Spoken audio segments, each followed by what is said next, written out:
नहमदुहु नुसल्ली व नुसल्लिमु अला रसूलिहिल करीम व अला अहलि बैतिही व आलिहि तय्यिबीन व ताहिरीन वल मासूमीन अजमाइन खुसूसन अला सय्यिदिनल गौसिल आज़म अला जद्दिही नबीना व अलैहिस्सलातु वस्सलाम फ़क़द क़ाल अल्लाहु तबारक व तआला फ़िल क़ुरआनिल मजीद वल फ़ुरक़ानिल हमीद फ़अऊज़ु बिल्लाहि मिनश शैतानिर रजीम बिस्मिल्लाहिर रहमानिर रहीम इन्नमा युरिदुल्लाहु लियुज़हिबा अन्कुमुर रिज्सा अहलल बैत व युतहिरकुम तत्हीरा सदक़ल्लाहुल मौलानाल अज़ीम व सदक़ रसूलुहुन नबियुल करीम।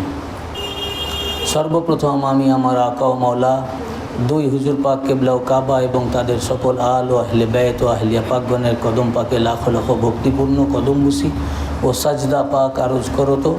আমার সকল পীর ভাই ও পীর বোনদের জানাই আসসালামু আলাইকুম ওয়া রাহমাতুল্লাহি ওয়া বারাকাতুহু। আমরা 5 দিন ধরে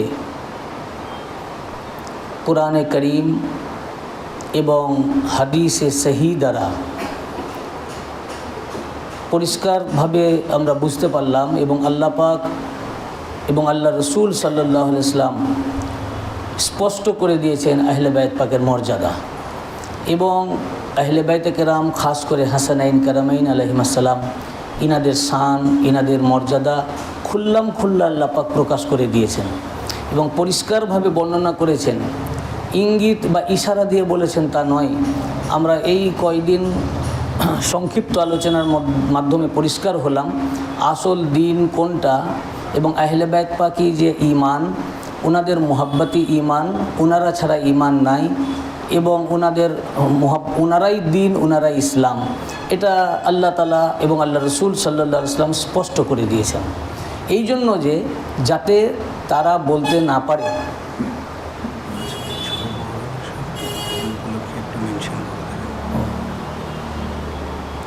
আজকে 6 মুহররমুল হারাম আমাদের পীর ও মুর্শিদ বড় হুজুর পাক সৈয়দনা ওয়া মুর্শিদনা ওয়া ইমামনা ওয়া মৌলানা ওয়া শাইখনা হযরত সৈয়দ শাহ রশিদ আলী আল কাদরি আল হাসানি আল হুসাইনি আল বাগদাদি আলাইহিস সালাম ওনার আজকে বেসাল পাকের রাত। এই দিনে উনি আমাদের ছেড়ে আল্লাহ পাকের কাছে চলে গেছেন। উনি আমাদের কাছেই আছেন, আমরা দেখছি না, কিন্তু উনি আমাদেরকে দেখছেন। বড় হুজুর পাক উনি মহরম পাক খুব মহব্বতের সাথে আমাদেরকে শিক্ষা দিয়েছেন কিভাবে মহরম পাক করতে হয়, কিভাবে তাজিম করতে হয়, কিভাবে শোক করতে হয় এবং উনি মহরম পাকটাকেই বেছে নিয়েছেন এই দুনিয়া থেকে চলে যাওয়ার জন্য। তো আমাদের এই মহরম পাকের একটা শোক, আর এই দিনেই উনি আমাদের কাছ থেকে চলে গেলেন, এটা আর একটা শোক। আজকে এটা দ্বিগুণ শোক আমাদের মধ্যে, আমরা শোকাহত। কালকে পরাপাক হবে ওনার বেসালে হাকে উপলক্ষে। তো আমরা যে হাদিস পাকগুলো এই 5 দিন ধরে আলোচনা করলাম, বড় হুজুর পাক উনিও এই হাদিস শরীফগুলো পড়তেন। এই হাদিস শরীফ থেকে অনেক হাদিস পাকই বড় হুজুর পাক এই মহরম পাকের মাজলিস পাকে উনি পাঠ করতেন। সেখান থেকে আমরা এগুলো শিক্ষা পেয়েছি বা শিখেছি বা এগুলো নোট করেছি। তো ইনাদের শান পাক আল্লাহ পাক এত পরিষ্কার করে দিয়েছেন, এই জন্য ইনাদের রসুল পাক সাল্লাল্লাহু আলাইহি ওয়াসাল্লামকে বলার প্রয়োজন নাই যে ওনার খানদান পাককে কেমন মহব্বত করতে হবে। কারণ আমরা যদি রসুল পাক সাল্লাল্লাহু আলাইহি ওয়াসাল্লামের উম্মত হই, ওনাকে যদি মহব্বত করি, তাহলে ওনার আহলে বাইত পাককে মহব্বত করতে হবে, এটা স্পষ্ট, এর দলিল থাক আর না থাক। এবং পৃথিবীর বুকে এমন কোনো মানব জন্মগ্রহণ করতে পারে না যে মানবের সন্তানেরা বা খানদান রসুল পাকের খানদান অপেক্ষা আফজাল হবে বা উত্তম হবে। তো সেখানে রসুল পাক সাল্লাল্লাহু আলাইহি ওয়াসাল্লাম যখন শ্রেষ্ঠ এবং উনি যখন উত্তম এবং কায়নাতের মধ্যে উনি আফজাল এবং খায়রুল বারিয়া, তো উনার ঔলাদ পাক পৃথিবীর সমস্ত ঔলাদ অপেক্ষা উত্তম এবং শ্রেষ্ঠ। এবং ওনার আওলাদ পাককে তৌহিন করা মানেই রসুল পাককে তৌহিন করা, এর জন্য কোনো দলিলের দরকার হয় না। হুজুরকে যে মানবে সে ওনার খানদানকে মানবে, এটা তো কোনো লজিকেও কাজ করে না যে ওনার ধর্ম গ্রহণ করবো আর ওনার আওলাদকে মানবো না। তো এর জন্য কোনো ডকুমেন্টের প্রয়োজন হয় না। এরপরেও আল্লাহ পাক জানেন গায়েবের খবর, যার কারণে আল্লাহর রসুল রসুল পাক তার সারা জীবন ধরে আহলে বাইত পাকের শান পাক খুলে দিয়েছেন, এই জন্য যাতে উম্মত বা ওনার আশেপাশে যারা চলাফেরা করছেন তারা বলতে না পারে কি জানি আমরা ইনাদের ফজিলত বুঝতে পারিনি বা ইনাদের সম্পর্কে আমরা জানতাম না, কোন বাহানা যেন আরোপ করতে না পারে। এই জন্য আল্লাহ পাক স্পষ্ট করে দিয়েছেন, রসুল পাকও খুলে দিয়েছেন যে ইনারাই হলেন দিন, ইনারাই ইমান। এরপরেও ইনাদের প্রতি দুশ্মনী চরম আকারে পড়েছে এবং এত চরম জায়গায় চলে গেছে যা পৃথিবীতে কারো প্রতি এই রকম দুশ্মনী হয়নি। এবং যারই কালেমা পড়লো, যার ধর্ম গ্রহণ করলো, যে ঘর থেকে ইসলাম আসলো, ওনার চলে যাওয়ার পরেই এই ঘরের সমস্ত লোকেরাই ঘরের শত্রু হয়ে গেল, অধিকাংশ এই ঘরের শত্রু হয়ে গেল। এ কথা দ্বারা বোঝা যাচ্ছে এনারা জেনে বুঝেই দুশ্মনী করেছেন এবং জেনে বুঝে এরা দুশ্মনী করেছে এবং এরা মন থেকে এরা ইসলামে আসেনি, সেটা আল্লাহ পাক কোরআন পাকে স্পষ্ট বলে দিয়েছেন। এবং যেমনভাবে ইবলিসকে যখন আল্লাহ পাক ইবলিস যখন সাজদা করলো না, তো যখন জিজ্ঞেস করলেন যে তুই কেন সাজদা করলি না, ও বাহানা করলো। ও জানে যে আদম আলাইহিস সালামের সুলবে নূরে মুহাম্মদী দেওয়া আছে এবং এই নূরে মুহাম্মদীকে এবং মওলা পাকের নূর, এই দুই নূর ওখানে আছে, এই দুই নূরকে সাজদার জন্য আল্লাহ বলেছেন। কিন্তু একটা ওজর পেশ করলো যে আনা খায়রুম মিনহু, আমি আগুন থেকে তৈরি, খালাক্তানি মিন নার ওয়া খালাক্তাহু মিন তিন, তাকে তুমি মাটি থেকে বানিয়েছো। এই আদম আলাইহিস সালামকে ঢাল বানালো, যেহেতু আদম মাসজুদে ইলাহি কেবলা ছিলেন। তখন কি করলো, ও যে জানতো তার পরের কথাগুলোতে প্রমাণ হচ্ছে, তাকে যখন আল্লাহ পাক বললেন যে তুই বেরিয়ে যা, ফাখরুজ মিনহা, এখান থেকে দূর হ, তো তখন সে বলল আমাকে কিয়ামত দিবস পর্যন্ত আমাকে অবকাশ দাও, আমি এই সিরাতে মুস্তাকিমে বসে পড়লাম। আল্লাহ পাক বলে হ্যাঁ তোকে দেওয়া হলো। তখন বললাম আমি সিরাতে মুস্তাকিম বসে পড়লাম, আমি তোমার এই আদমকে সাজদা না করার জন্য যখন এই অবস্থা, এই আওলাদে আদমকে আমি গুমরাহ করব। তাদের ডান দিক বাম দিক সামনে পিছন দিয়ে ঢুকবো এবং এদেরকে পথভ্রষ্ট করব।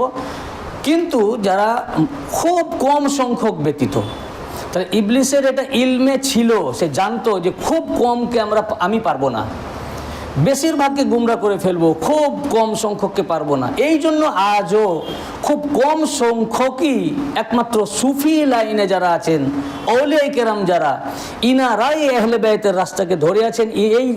এই খুব কম সংখ্যকই লোক এই জন্য মহরম পাক পালন করতে পারেন।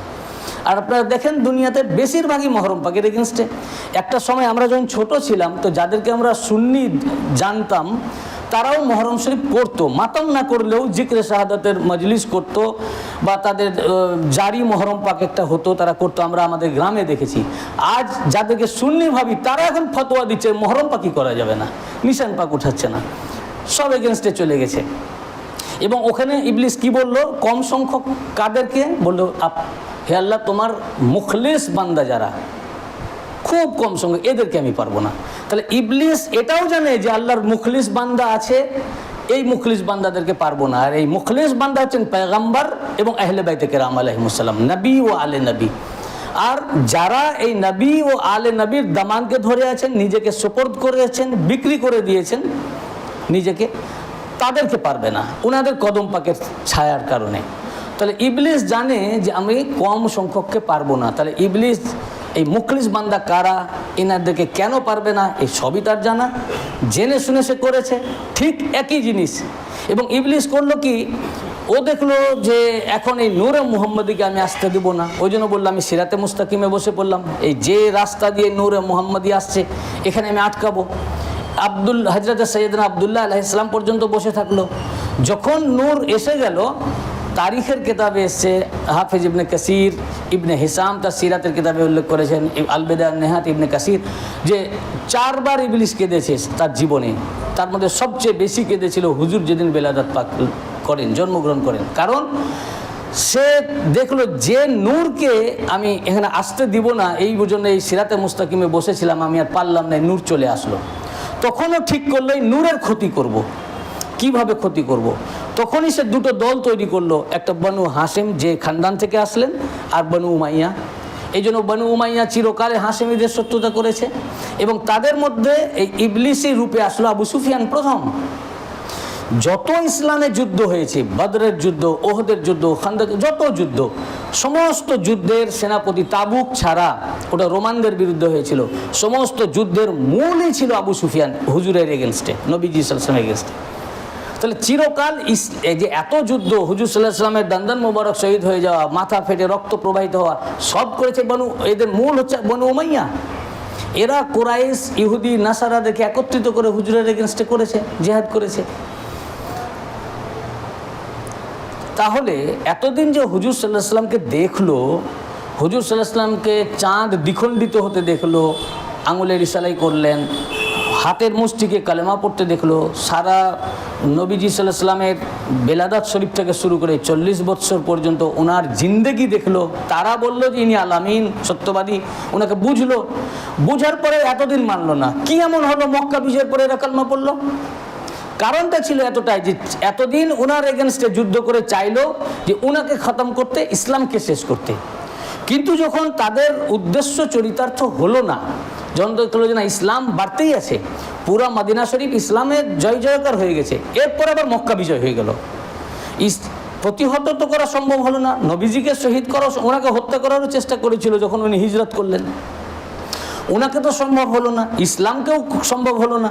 এখন মক্কা বিজয় হয়ে গেছে, তো এখন আমাদের আর মাথা গুঁজার জায়গা নাই। এখন আমাদেরকে তো তাহলে উনি ধরে হত্যা করবেন, উনি যে ওদেরকে মাফ করে দিবেন এটাও বুঝতে পারেনি। এবং দেখলো এখন ইহুদি এবং নাসারাই দুই জাতি তাদেরকে, ওই আবু সুফিয়ানকে ফুসমন্তর দিল যে দেখো, যখন উনার পাশে কেউ ছিল না, উনি একা, শুধু বালক আলী আলাইহিস সালাম আর উনার আব্বা আবু তালিব আলাইহিস সালাম, তখন উনি একা ছিলেন। সেই একা থেকে তোমরা সমস্ত কোরাইশ ওনার বিরুদ্ধে থাকার পরে ওনাকে প্রতিহত করতে পারোনি।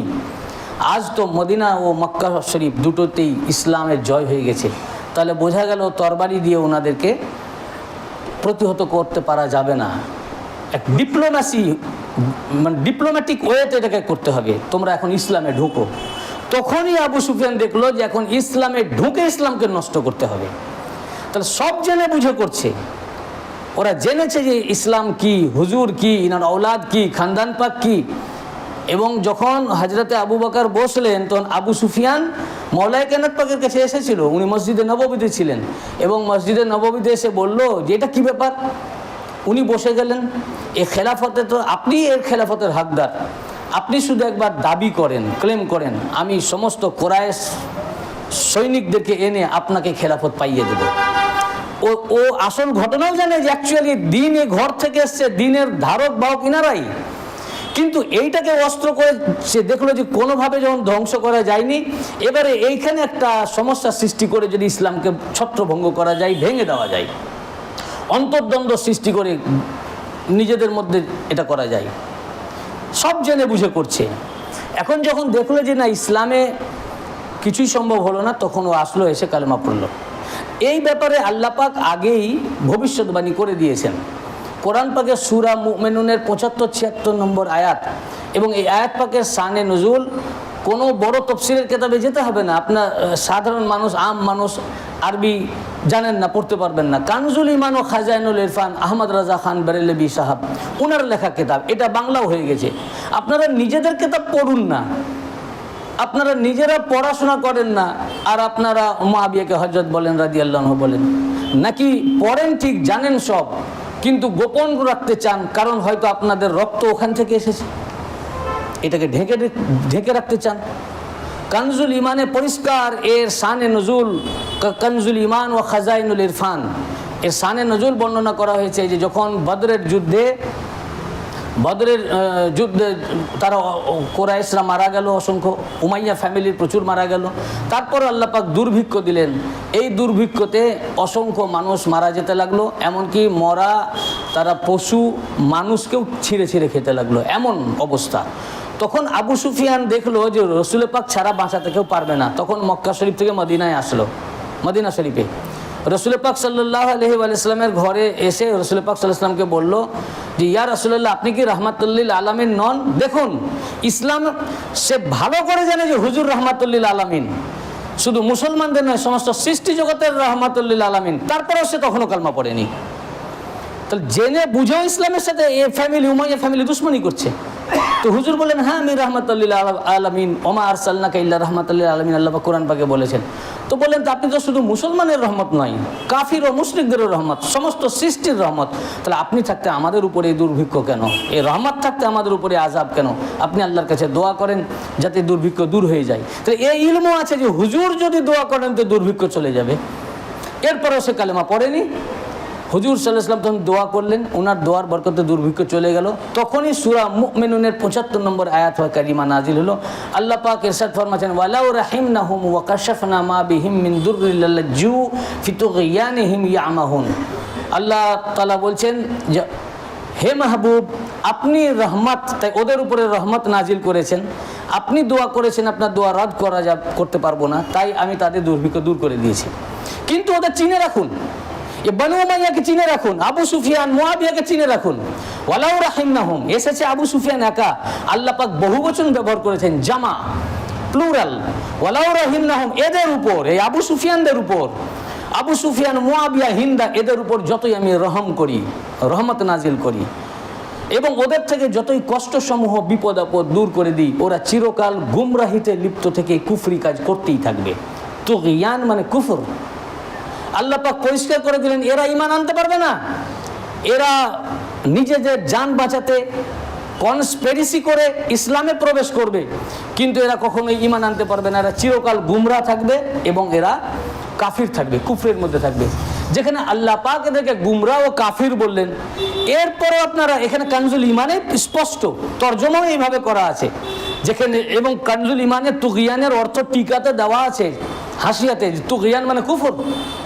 তো যেখানে স্পষ্ট আল্লাহ পাক আয়াত নাজিল করেছেন যে এদের ইসলামে আসাটা ছলচাতুরি, এরা কোনোদিন ঈমানে আসবে না, এরা গুমরা থাকবে, কাফির থাকবে। এরপরেও যারা মুআবিয়া, আবু সুফিয়ান, দুশমনে আহলে বাইত, ইনাদেরকে মুমিন মনে করে, মুসলমান মনে করে, এর তো কোরআন পাকেই বিশ্বাস নাই, কোরআনেই বিশ্বাস নাই, আয়াত অবমাননাকারী। তো যেই এটা অস্বীকার করবে সেই তো কাফির হবে। এরপরে যে মুআবিয়াকে মুসলমান বলবে সে কাফির হবে এই কোরআনের আয়াত অবমাননা করার কারণে।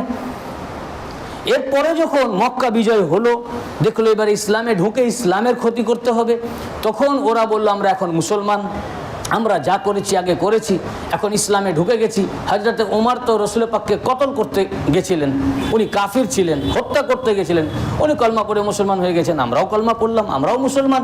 আল্লাহ পাক এদের মুখোশ খুলে দিলেন যে না না, আপনারা আহলে বাইত পাককে এরা কোনোদিন মানতে পারবে না। আপনি যাদেরকে দেখালেন, যারা দিন, যারা ঈমান, তাদের সাথে এরা দুশমনী করবে, এরা ইসলামে ঢুকেছে এই কারবালা ঘটানোর জন্য। আল্লাহ পাক সূরা হুজরাতের 26 পারার 14 নম্বর আয়াত অবতীর্ণ করলেন, বললেন ক্বালাতিল আরাবু আমান্না কুল লাম তুমিনু ওয়ালাকিন কুলু আসলামনা। এই আরবের লোকরা বলে যে আমরা ঈমান এনেছি, আপনি বলে দেন যে না না তোমরা ঈমান আনো নাই, ওয়ালাকিন কুলু আসলামনা, যেহেতু তোমরা ইসলামে ঢুকে গেছো, এই ধর্মে প্রবেশ করেছো, দাড়ি রেখে দিয়েছো, টুপি পরে নিয়েছো, কলেমা মুখে জারি করে নিয়েছো, মসজিদে নববীতে নামাজ পড়ছো, তাই তুমি নিজেকে মুসলমান দাবি করতে পারো, নামাজি দাবি করতে পারো, রোজাদার দাবি করতে পারো, টুপিওয়ালা দাবি করতে পারো, ইবাদতকারী দাবি করতে পারো, কোরআন পাঠকারী দাবি করতে পারো, মুসলমান দাবি করতে পারো। ওয়ালাম্মা ইয়াদখুলুল ঈমান ফি কুলুবিকুম, অথচ তোমাদের কলবে বিন্দু মাত্র ঈমান প্রবেশ করেনি। এত স্পষ্টভাবে কোরআনে কারিমাতে আল্লাহ পাক আয়াত নাজিল করেছেন। কেন? যে তোমাদের এই যে ওরা বলছে কালেমা পড়েছে, আমরা নিজ কানে কালেমা পড়তে শুনেছি, তো তোমরা কালেমা পড়তে শুনেছো আর আল্লাহ ওদের হৃদয়কে খুলে দিয়ে, হৃদয়ের কথাকে খুলে দিয়েছেন। তো তোমার কানে শোনাটা ঠিক না আল্লাহ পাক যেটা কোরআনে বলছেন ওটা ঠিক? আল্লাহ পাক বলছেন কোনোদিনই ওরা ঈমান আনবে না, ওদের কালেমা পড়ার উদ্দেশ্য ইসলামকে খতম করা। আমাদের কালেমা পড়ার উদ্দেশ্য ইসলামের ছত্র ছায়ায় আশ্রয় নেওয়া, তাদের কালেমা পড়ার উদ্দেশ্য ইসলামে ঢুকে এই নূরকে খতম করা। এই জন্য আল্লাহ পাক বলেছেন যে তারা চায় তাদের ফুৎকারে এই নূরকে নিভিয়ে দিতে, কিন্তু আল্লাহ পাক যেটা চান ওরা করতে পারবে না, চেষ্টা করে পারবে না। তো এই নূরকে ওরা নিভাবার জন্য ইসলামে ঢুকলো। তো বললেন যে তোমাদের কালবে কখনোই ঈমান প্রবেশ করবে না, মুসলমান দাবি করো কিন্তু তোমরা মোমেন নয়। তো এরা মুসলমান বলতে ইসলামে ঢুকেছে, অগত্য মুসলিম, কিন্তু এরা ঈমানদার নয়। ঠিক তাই হলো, যেই নবীজি সাল্লাল্লাহু আলাইহি ওয়াসাল্লামের বেসালে পাক হলো, সব অধিকাংশই এই আহলে বায়ত পাকের বিরুদ্ধে চলে গেল। এবং একটা সময়ে তারা যখন এতে আসলো, মিশরের গভর্নর যখন হলো আবু সুফিয়ানের ছেলে ইয়াজিদ, সে কদিন পর মারা গেল, তাকে গভর্নর করেছিলেন হযরত আবু বকর। এর সমস্ত তারিখের কিতাবে আছে। এটা তো আমরা আমাদের দরবার পাক থেকে, আমাদের হুজুর পাকের থেকে শুনে শুধু বলছি না, এখান থেকে আমাদের হেদায়েত পাওয়া, এখান থেকে শিক্ষা, কিন্তু সব ডকুমেন্ট হচ্ছে, সমস্ত কিছু হচ্ছে কোরআন আর হাদিস এবং তারিখ, সমস্ত তারিখের কিতাবে রয়েছে এই কথা। এমনকি সুয়ুতিও তারিখুল খোলাফাতে উল্লেখ করেছেন। তাকে গভর্নর করলো। গভর্নর ইয়াজিদ কিছুদিন পর মারা গেল। ইয়াজিদ বলতে কারবালার ইয়াজিদ নয়, ওটা ইয়াজিদের চাচা ইয়াজিদ, মুয়াবিয়ার ভাই, বৈমাত্রিক ভাই। সে যখন মারা গেল তখন মুয়াবিয়া তার সাথে গেছিল। মুয়াবিয়াকেও ওই কাজেই, ওই গভর্নরই পদ দেওয়া হলো। হযরত ওমর তার এটাকে আরও বাড়িয়ে দিলেন, ওসমান গনি এসে তার ক্ষমতাকে আরও বাড়িয়ে দিলেন এবং সমস্ত উমাইয়াদেরকে বসালেন। ইবনে কাসির তার তারিখুল খোলাফার মধ্যে, ইবনে কাসির তার আল বিদায়া ওয়ান নিহায়ার মধ্যে উল্লেখ করেছেন যে হযরতে ওসমানকে বলল সমস্ত লোকেরা, যে এটা কী ব্যাপার, যাদেরকে হুজুর বার করে দিয়েছিলেন, নির্বাসন দিয়েছিলেন, মারওয়ানের বাবা হাকাম, এই পুরো উমাইয়াকে এখন আপনি বসাচ্ছেন কেন? এর উত্তরে ইবনে কাসির লিখেছেন, হযরতে ওসমান গনি উনি বললেন যে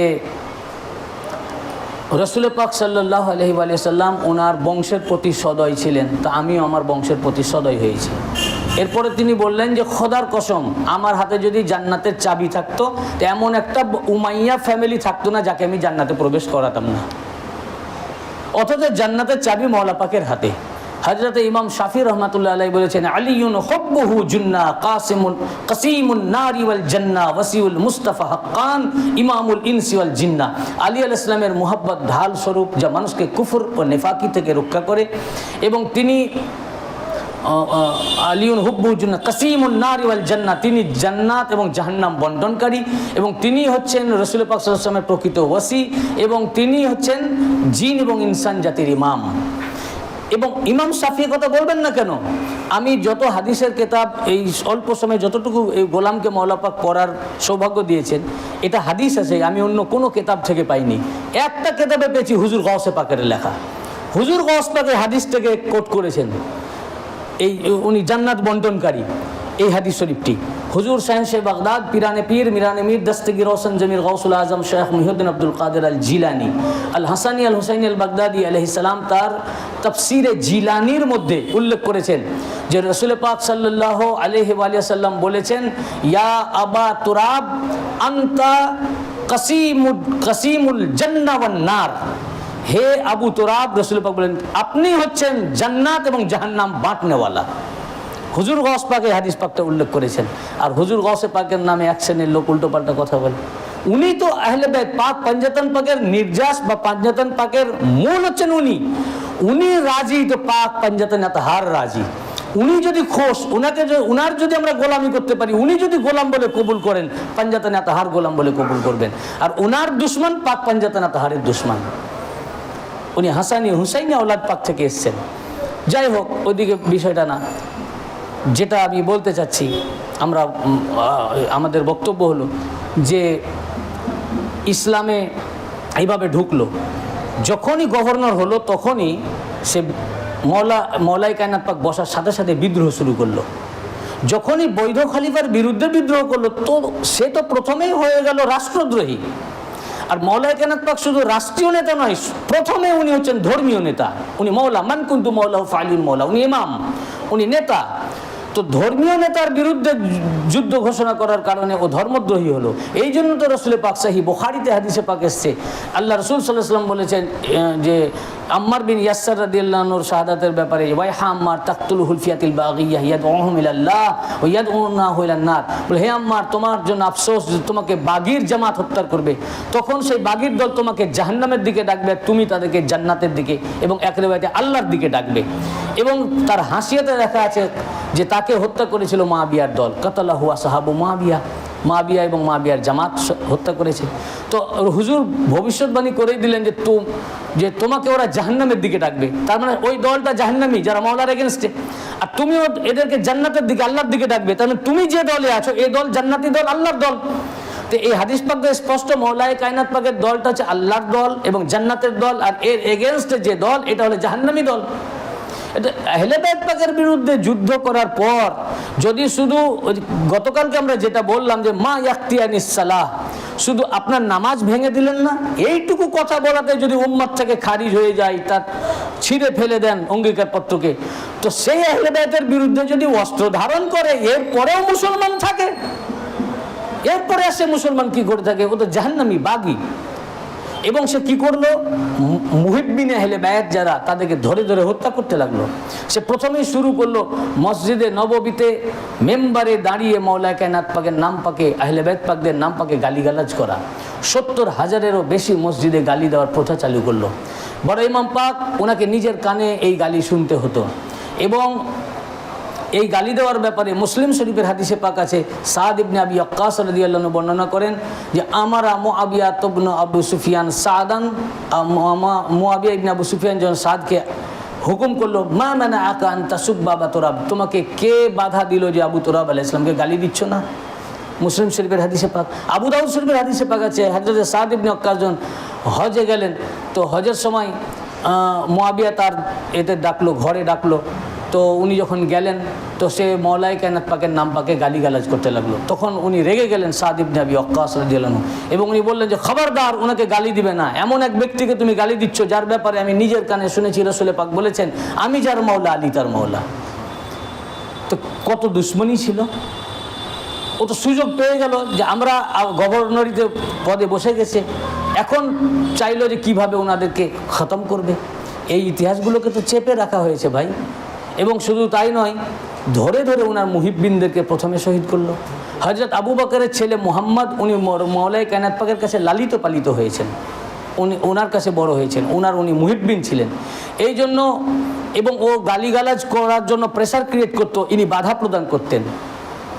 এই অপরাধে মুহাম্মদ বিন আবু বকরকে মুআবিয়ার দল হত্যা করে তাকে গাধার চামড়ার মধ্যে ভরে আগুন দিয়ে জ্বালিয়ে দেয়। এবং একথা মিশকাত শরীফের মধ্যে 617 পৃষ্ঠায় আসমা ও রেজাল্ট চ্যাপ্টারে উল্লেখ আছে, এবং এটা পরিষ্কারভাবে লেখা আছে, কতলাহু আসহাবু মুআবিয়া ওয়া আহরাকুহু ফি জিফাতিল হিমার। তাকে হত্যা করেছে মুআবিয়া ও মুআবিয়ার দল, এবং তাকে গাধার চামড়ার মধ্যে ভরে আগুন দিয়ে জ্বালিয়ে দিয়েছে। ইবনে হামেক রাদিয়াল্লাহু আনহু প্রাণ ভয়ে পালিয়ে গেলেন, একটা গুহাতে আশ্রয় নিলেন। হাফেজ ইবনে কাসির আল বিদায়া ওয়ান নিহায়াত উল্লেখ করেছেন। তাকে হত্যা করলো। তাকে হত্যা করার পর উনি মুহিব্বিনে আলী আলাইহিস সালাম ছিলেন। তাকে পেল সাপের দংশনে, তিনি ওখানে ইন্তেকাল করলেন। তার দেহ থেকে মাথা তাকে কেটে নিয়ে সেটা মুআবিয়ার কাছে পাঠালো। মুআবিয়া বর্ষায় গেছে বাজারে বাজারে ঘোরালো, যেটা ইসলাম আসার পর এটা হুজুর নিষিদ্ধ করেছিলেন যে কাফের মুশরিকদেরও মাথা বাজারে বাজারে ঘোরানো হবে না, এটা ইসলাম নিষিদ্ধ করেছে। সেই আইয়ামে জাহেলিয়াত যুগে যেটা ছিল, মুআবিয়া প্রথম চালু করলো। ইয়াজিদ যে 72 জন শহীদানে কারবালার, শোহদায়ে কারবালার সর মুবারক যে বর্ষায় গেথে বাজারে বাজারে যে ঘুরালো, এটা কোথা থেকে শিক্ষা পেল?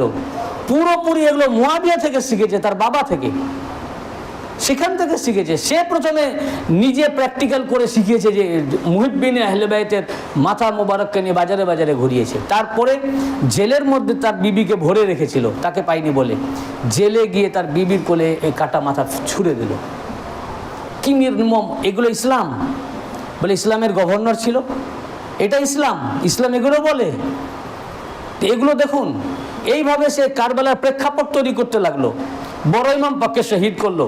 আমি মূল কথা বলছি আর কি, অত বিস্তারিত যাচ্ছি না। ওনাকে শহীদ করার পর বিষ পাঠিয়েছিল মুআবিয়া মারওয়ানের কাছে, এবং খ্রিস্টান এক ডাক্তার ছিল, তার নাম জ্যাকোবাইট, তার কাছ থেকে বিষ কালেক্ট করে মুআবিয়া পাঠাই ইয়াজিদের কাছে, মারওয়ানের কাছে। মারওয়ান সেই বিষ তার ঘরে পাঠায়, বড় ইমাম পাক শহীদ হন। উনি যখন শহীদ হলেন, তারিখের কিতাবে এবং হাদিসের কিতাবে এসছে, আবু দাউদ শরীফের হাদিস পাকে এসছে, আহমদ ইবনে হাম্বলও রওয়ায়াত করেছেন, মুয়াবিয়া খুশি উদযাপন করলো এবং খুশিতে সে সাজদা করলো, আল্লাহু আকবার ধ্বনিতে সে ধ্বনিত করলো।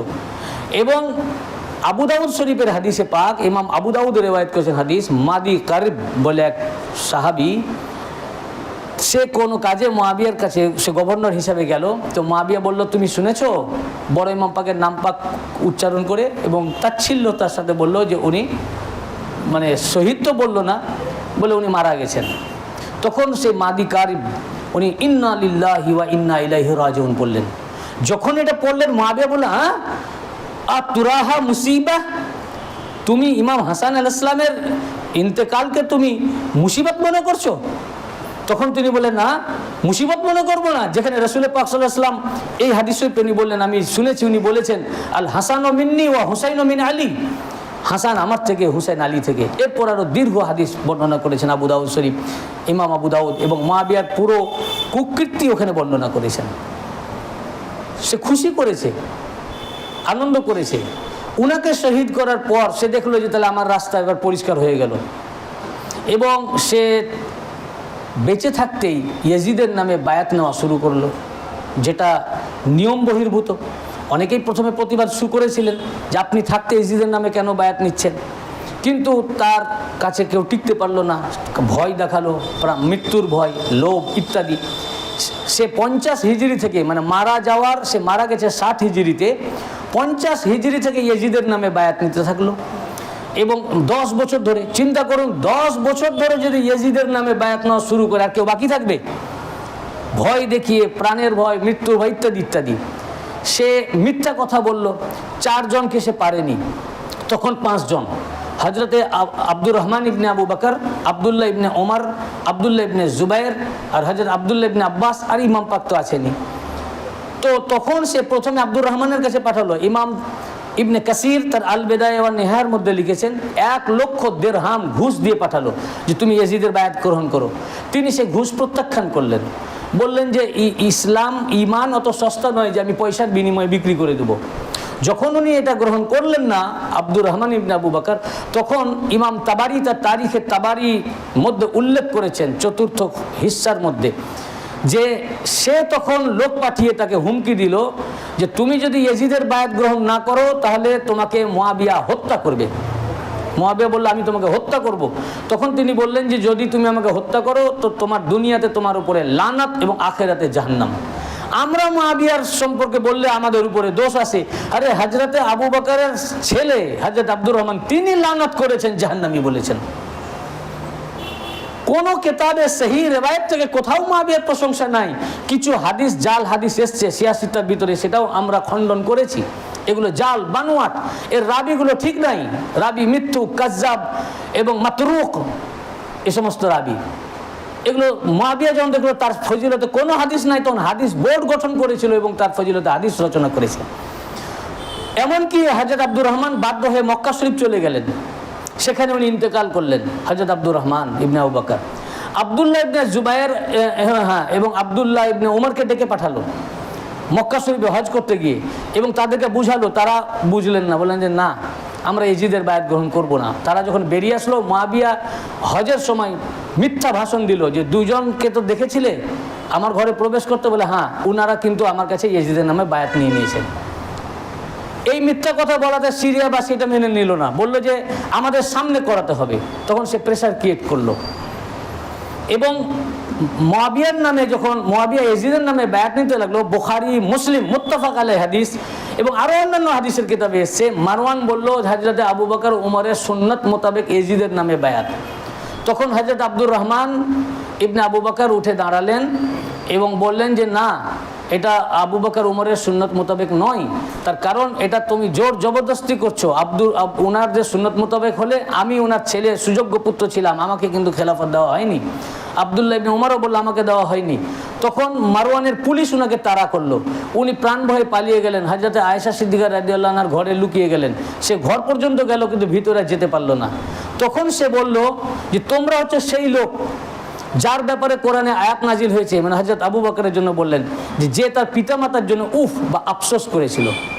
উম্মুল মুমিনিন আয়েশা সিদ্দিকা রাদিয়াল্লাহু আনহা ঘরের ভিতর থেকে বললেন যে না, এই ধরনের আয়াত আমাদের উপরে নাজিল হয়নি, বরং তোমাদেরকে আল্লাহ পাক কোরআনে মারওয়ান পিছনে এসেছিল পুলিশ নিয়ে, তো মারওয়ানকে বললেন যে মারওয়ান এবং হাকামের উপরে আল্লাহ পাক লানত করেছেন কোরআনে পাকে।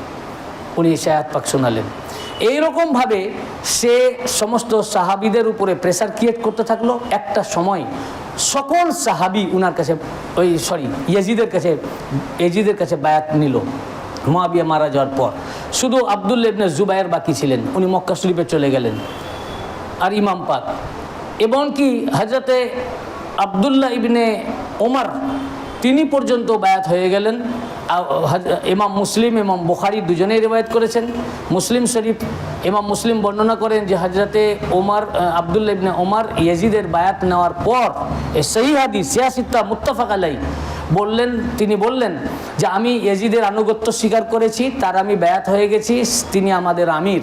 এখন তার আহল ঘরের লোক এবং এদেরকে বললো যে তোমরাও বায়াত নাও, যদি মুরিদ না হও বা তোমরা যদি এর বিরুদ্ধাচরণ করো আমি তোমাদেরকে হত্যা করব। এখন থেকে গেলেন ইমাম পাক। এরপরে ইনশাল্লাহ আগামী দিন ইমাম পাকের কারবালা সফর মালিক পাক ক্ষমতা দিলে বলবো। আল্লাহ পাক আমাদেরকে তৌফিক আতা করেন ইমাম পাকের উপরে 9000 মার্সিয়া মাতম করার, এবং আমাদের খাস আরও মওলা আমাদের এই মাতমকে কবুল করেন এবং আমাদের হৃদয়ে মুহাম্মদ ও আলে মুহাম্মদের মোহাব্বতে হৃদয়কে পূর্ণ করে দেন, খাস করে ইমাম হুসাইন আলাইহিস সালাম এবং গাউসে পাকের মোহাব্বতে, এবং আমাদের গুনাহ খাতাকে মাফ করেন।